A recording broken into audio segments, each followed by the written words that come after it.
നമസ്കാരം. ആലപ്പി അഷ്റഫ് കണ്ടതും കേട്ടതും എന്ന എൻ്റെ ചാനലിലേക്ക് ഏവർക്കും സ്വാഗതം.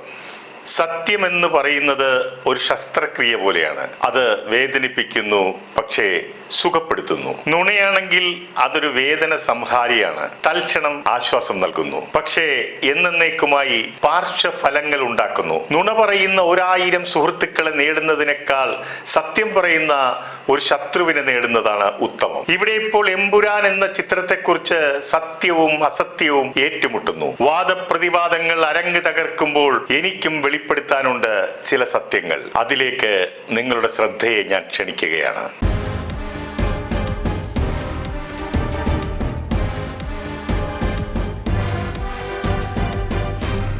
ഒരു സിനിമ കാണുന്നതിന് വേണ്ടി രാവിലെ 4 മണിക്ക് എഴുന്നേറ്റ് കുളിച്ച് റെഡിയായി 5 മണിക്ക് വീട്ടിൽ നിന്നിറങ്ങി ആദ്യ ദിവസത്തെ ആദ്യ ഷോ രാവിലെ 6 മണിക്ക് കണ്ടു. അതിനുള്ള കാരണം ചൂടോടെ ഒരു റിവ്യൂ ചെയ്യാം എന്നുള്ള ഉദ്ദേശത്തോടു കൂടിയായിരുന്നു. എന്നാൽ പടം കണ്ടു കഴിഞ്ഞപ്പോൾ റിവ്യൂ ചെയ്യണ്ട എന്ന് തീരുമാനിച്ചു. ഒരുപക്ഷെ ഞാനും ഒരു സിനിമാ പ്രവർത്തകനായതുകൊണ്ടാകാം 1-ാം ഭാഗം ലൂസിഫർ പോലെ അത്ര സുഖകരമല്ലായിരുന്നു എമ്പുരാൻ. പല സിനിമാ നിരൂപകരുടെ നിരൂപണങ്ങളും ചിത്രത്തിന് അനുകൂലമല്ലായിരുന്നു. മോഹൻലാൽ ഫാൻസുകാർ അത്ര തൃപ്തരുമല്ലായിരുന്നു. എന്നാൽ 2 ദിവസം പിന്നിട്ടപ്പോൾ നിരൂപണത്തിന്റെ ദിശ മാറി. അവിടെ രാഷ്ട്രീയവും മതവും കടന്നു വന്നു, ഒപ്പം വ്യക്തി വൈരാഗ്യങ്ങളും. എല്ലാ രാഷ്ട്രീയ പാർട്ടികളുടെയും നേതാക്കൾ യോജിപ്പും വിയോജിപ്പും രേഖപ്പെടുത്തിയ ആദ്യ മലയാള സിനിമ എന്നത് എമ്പുരാന് സ്വന്തം. ഒരു വിഭാഗം പറയുന്നു ഇതൊരു ചരിത്ര സത്യമാണെന്ന്, മറ്റൊരു വിഭാഗം പറയുന്നു ഒരു വിഭാഗത്തിന് മാത്രം ടാർഗറ്റ് ചെയ്ത് നിർമ്മിച്ച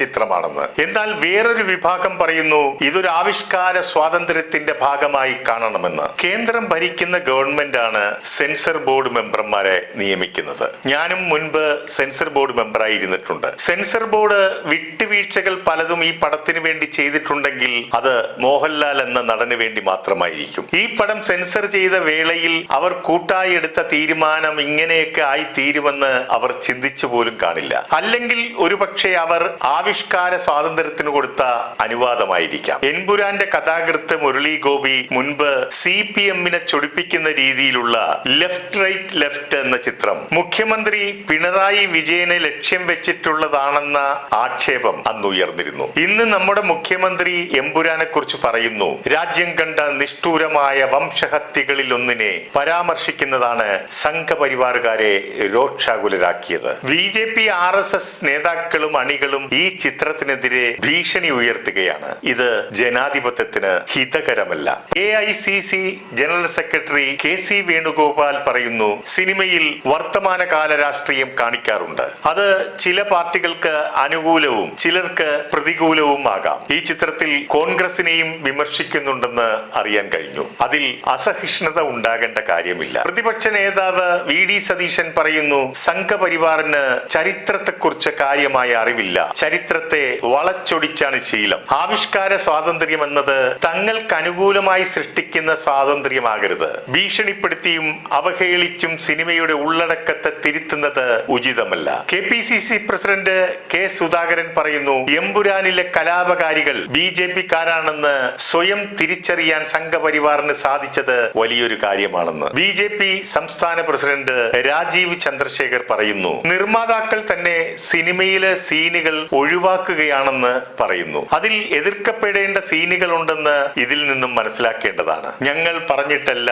സീനുകൾ ഒഴിവാക്കുന്നത്. സിനിമ കാണരുതെന്ന് ഞാൻ ആരോടും പറഞ്ഞിട്ടുമില്ല. ഇവിടെ വിവാദങ്ങൾക്ക് ആദ്യ തിരികൊളുത്തിയത് ബിനീഷ് കോടിയേരിയുടെ ഫേസ്ബുക്ക് പോസ്റ്റ് ആണെന്ന് ഓർക്കുക. ബിനീഷിന്റെ ഫേസ്ബുക്ക് പോസ്റ്റ് ഇപ്രകാരമായിരുന്നു: ഇന്നത്തെ ഇന്ത്യയിൽ ഒരു ബിഗ് ബഡ്ജറ്റ് പടം സംഘപരിവാർ ഗുജറാത്തിൽ കലാപം സൃഷ്ടിച്ച് രാജ്യം ഭരിക്കുകയാണെന്ന് പറയുന്നുണ്ടെങ്കിൽ, അതിൽ ആഭ്യന്തരമന്ത്രിയാണ് കാര്യങ്ങൾ നിയന്ത്രിക്കുന്നതെന്ന് പറയുന്നുണ്ടെങ്കിൽ അതിന് ചില്ലറ ധൈര്യം പോരാ. സിനിമയിലെ അണിയറ പ്രവർത്തകർക്ക് അഭിനന്ദനങ്ങൾ. ഇങ്ങനെ ഒരു പടക്കത്തിന് തിരികൊളുത്തിയപ്പോൾ ഇത് മോഹൻലാലിന് കൂടിയുള്ള പണിയായിരിക്കുമെന്ന് ബിനീഷ് ഒരുപക്ഷെ ചിന്തിച്ചു കാണില്ല. എന്തൊക്കെ പറഞ്ഞാലും മലയാള സിനിമയിൽ ഇത്രയും ഹൈപ്പ് ഉണ്ടാക്കിയ ഒരു ചിത്രമെന്ന നിലയിൽ എമ്പുരാൻ ചരിത്ര താളുകളിൽ ഇടം പിടിച്ചു കഴിഞ്ഞു. തമിഴ്, തെലുങ്ക്, കന്നഡ, ഹിന്ദി എന്നീ ഭാഷകളിൽ ചിത്രം മൊഴിമാറ്റം നടത്തി ആയിരക്കണക്കിന് തിയേറ്ററുകളിൽ പ്രദർശിപ്പിക്കുന്നുണ്ട്. എറണാകുളത്ത് മാത്രം ഒരു ദിവസം നിരവധി തിയേറ്ററുകളിലായി 750-ൽ പരം ഷോകൾ ഓടുന്നുണ്ട്. കുറെ നാളുകൾക്ക് ശേഷം സിനിമാ തിയേറ്ററുകാർക്ക് ലഭിച്ച ഒരു ചാകരയായിരുന്നു ഈ സിനിമ. ആളൊഴിഞ്ഞ പല തിയേറ്ററുകളും എമ്പുരാനെ വരവേൽക്കാൻ പുതുക്കിപ്പണിഞ്ഞ് ആളുകളെ നിറച്ച് പണം കൊയ്യുന്നു. മോഹൻലാലിന്റെ ബറോസ് വന്നപ്പോൾ നെഗറ്റീവ് റിപ്പോർട്ട് വന്നതോടുകൂടി തൊട്ടടുത്ത ദിവസം തന്നെ കളക്ഷൻ കുത്തനെ താഴേക്ക് പോയി. എന്നാൽ എമ്പുരാനെതിരെ വന്ന നെഗറ്റീവ് റിപ്പോർട്ടുകളും വിവാദങ്ങളും എല്ലാം അനുകൂലമാക്കി മാറ്റിക്കൊണ്ട് കേരളത്തിൽ എല്ലായിടത്തും നിറഞ്ഞ സദസ്സിൽ പ്രദർശനം തുടരുകയാണ്. വിവാദങ്ങൾ എമ്പുരാന്റെ വിജയത്തിന് വഴിതെളിച്ച് സഹായിച്ചിട്ടുണ്ടെന്നുള്ളത് ഒരു പരമാർത്ഥമാണ്. ഈ പടം റിലീസിന് ഒരുങ്ങുമ്പോൾ തന്നെ നിർമ്മാതാക്കളായ ആന്റണി പെരുമ്പാവൂരും സുരേഷ് കുമാറും തമ്മിൽ ഒരു ഏറ്റുമുട്ടലുണ്ടായി. അതിൽ സുരേഷിന്റെ വീട്ടിലുള്ള സ്ത്രീകളെ വരെ വലിച്ചഴിച്ചു. അങ്ങനെ നിർമ്മാതാക്കൾ രണ്ട് ചേരികളിലായി. മാപ്പ് പറച്ചിലും പോസ്റ്റ് പിൻവലിക്കലും കോടതി കയറ്റവും ഒക്കെയായി നിൽക്കുമ്പോഴാണ് പടം റിലീസ് കഴിഞ്ഞപ്പോൾ അതാ വരുന്നു പുതിയ ഏറ്റുമുട്ടലുകളും വിവാദങ്ങളും. പൃഥ്വിരാജിന്റെ മാതാവ് മല്ലിക സുകുമാരനെ ഏറ്റവും അധികം വേദനിപ്പിച്ചത് മേജർ രവിയുടെ പ്രസ്താവനയാണ്. അത് പൃഥ്വിരാജിനെ ഒറ്റപ്പെടുത്തി മോഹൻലാലിനെ വെള്ളപൂശുന്നതായിരുന്നു. മേജർ രവി പറയുന്നു, സിനിമയിലെ ഈ വിവാദ രംഗങ്ങളെ കുറിച്ച് മോഹൻലാലിന് ഒന്നും അറിയില്ലായിരുന്നു എന്ന്. പറയുന്നത് സത്യമാണെങ്കിൽ നമുക്കൊരു കാര്യം മനസ്സിലാക്കാം, മോഹൻലാലിന് ഒന്നും അറിയില്ല. മോഹൻലാലിനെ നിയന്ത്രിക്കുന്നത് ബാഹ്യശക്തികളാണ്. മോഹൻലാൽ വെറും ഡമ്മി മാത്രം. മല്ലിക സുകുമാരൻ പറയുന്നു, ഈ പടത്തിൽ ആന്റണി പെരുമ്പാവൂരും മുരളി ഗോപിയും മോഹൻലാലും പൃഥ്വിരാജും അറിയാതെ ഒന്നും നടന്നിട്ടില്ല എന്ന്. എല്ലാം ഇവർ 4 പേരും ചേർന്ന് ആലോചിച്ചേ ചെയ്തിട്ടുള്ളൂ. ഇതിലെന്തുണ്ടെങ്കിലും 4 പേർക്കും കൂട്ടുത്തരവാദിത്തമാണുള്ളത്. ഇത്തരം ദൈനംദിന കാര്യങ്ങൾ മേജർ രവി ഒരുപക്ഷെ അറിയണമെന്നില്ല. അതുകൊണ്ടായിരിക്കാം അദ്ദേഹം അങ്ങനെ ഒരു അഭിപ്രായം രേഖപ്പെടുത്തിയത്. ഇനി ഗോകുലം ഗോപാലൻ എന്ന ബിസിനസ്സുകാരനെ സംബന്ധിച്ച് രാജ്യം ഭരിക്കുന്നവരെ എതിർത്തുകൊണ്ട് അവരെ വേദനിപ്പിച്ചുകൊണ്ട് തന്റെ ബിസിനസ് സാമ്രാജ്യം മുന്നോട്ട് കൊണ്ടുപോകാനാകില്ലെന്ന് ഉത്തമ ബോധ്യമുണ്ടാകും. മുരളി ഗോപിയെ സംബന്ധിച്ച് അത്തരം പ്രശ്നങ്ങളെ ഒന്നും അഭിമുഖീകരിക്കേണ്ടതായിട്ടൊന്നുമില്ല.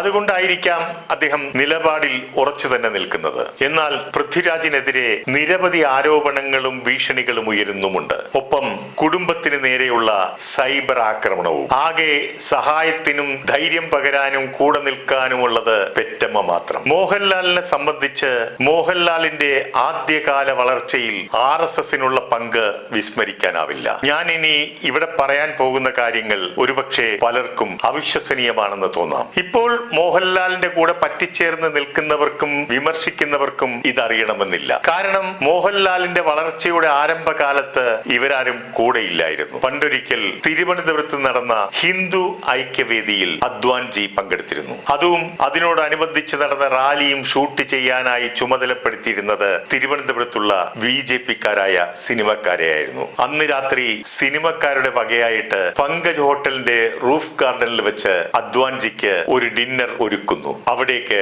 മോഹൻലാലിനെ കൂട്ടിക്കൊണ്ടുവരുന്നു. അന്ന് മമ്മൂട്ടി 1-ാം സ്ഥാനത്ത് തിളങ്ങി നിൽക്കുകയായിരുന്നു. മോഹൻലാൽ 2-ാം സ്ഥാനത്തും. മോഹൻലാലിനെ അദ്വാൻജിക്ക് പരിചയപ്പെടുത്തി കൊടുക്കുന്നു. മലയാള സിനിമയിൽ കുതിച്ചുയർന്നുകൊണ്ടിരിക്കുന്ന ഒരു നായകനാണെന്നും എന്നാൽ 1-ാം സ്ഥാനത്തുള്ളത് മമ്മൂട്ടി എന്നു പേരുള്ള മറ്റൊരു നടനാണെന്നും നമ്മൾ വിചാരിച്ചാൽ ലാലിനെ 1-ാം സ്ഥാനത്ത് എത്തിക്കാൻ പറ്റുമെന്നും പറയുന്നു. അതെങ്ങനെയെന്ന് അദ്ദേഹം ചോദിച്ചു. നമ്മുടെ എല്ലാ ശാഖകളിലും മോഹൻലാലിന് പ്രോത്സാഹനം കൊടുക്കാൻ ഒരു നിർദ്ദേശം കൊടുത്താൽ മതിയെന്ന് പറയുന്നു. ഉടൻ തന്നെ അദ്ദേഹത്തിന്റെ അടുത്ത് നിന്ന കേരളത്തിന്റെ ചുമതലയുള്ള നേതാവിനോട് നിർദ്ദേശം കൊടുക്കുന്നു. മോഹൻലാലിന് വേണ്ട പ്രോത്സാഹനം കൊടുക്കണം, അതിനുവേണ്ടി എന്താണ് ചെയ്യേണ്ടതെന്ന് നോക്കി അതൊക്കെ ചെയ്തുകൊള്ളൂ എന്ന്. അടുത്ത ദിവസം തന്നെ കേരളത്തിലെ എല്ലാ ശാഖകളിലേക്കും നിർദ്ദേശങ്ങൾ എത്താൻ തുടങ്ങി. പിന്നീട് സംഭവിച്ചതിനെ കുറിച്ച് ഇന്നുള്ളവർക്ക് ഒന്നും അറിയാൻ സാധ്യതയില്ല. പഴയ ആൾക്കാർക്കും തിരുവനന്തപുരത്തുള്ള സിനിമാക്കാർക്കും ഓർത്തെടുക്കാൻ സാധിച്ചേക്കും.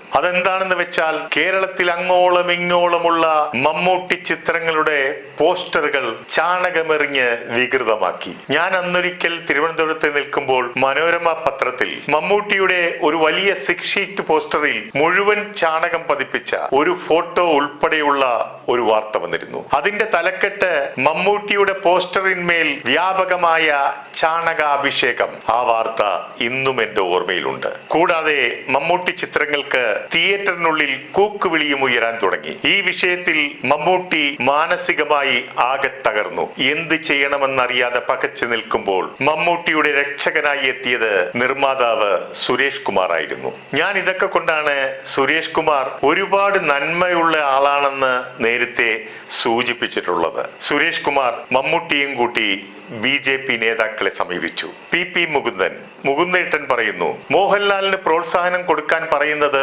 മമ്മൂട്ടിയുടെ പോസ്റ്ററിൽ ചാണകമറിയാനല്ല, അത് അംഗീകരിക്കാനാവില്ല, അനുവദിക്കുകയുമില്ല.